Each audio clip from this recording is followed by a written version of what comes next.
Now that we've discussed what the Excel interface is and what it consists of, I'm going to go in and talk about how we can actually customize it.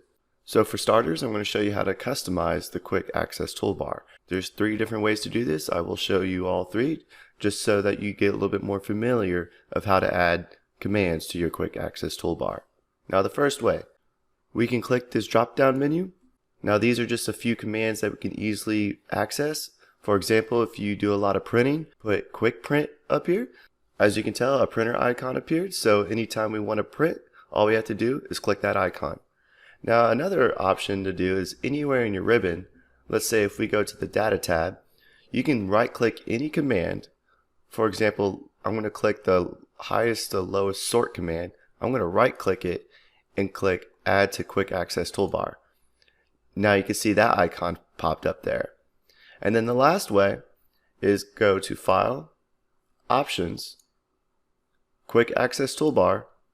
Now you have a list of all the commands that Excel has. Right now we're viewing popular commands that are most frequently used, or you can drop down and go to All Commands. And this will show you all the commands Excel has, and you can add anything up there to that Quick Access Toolbar. But for now, I'm just going to go to Popular and maybe put Sum, and then click Add. And when I click OK, now the Sum command is up there in the Quick Access Toolbar. Being able to customize the Excel interface can actually save you a lot of time depending on your workflow.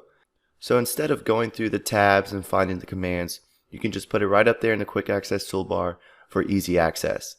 Now if you want to remove these commands up here, there's a few ways. I'll show you both. You can either right click and say Remove from Quick Access Toolbar, or you can go to File, Options, Quick Access Toolbar, and click on one of the commands that you want to remove. For example, I'm going to click Sort Descending, Remove, Quick Print, Remove, and click OK. Now our Quick Access Toolbar is back to default.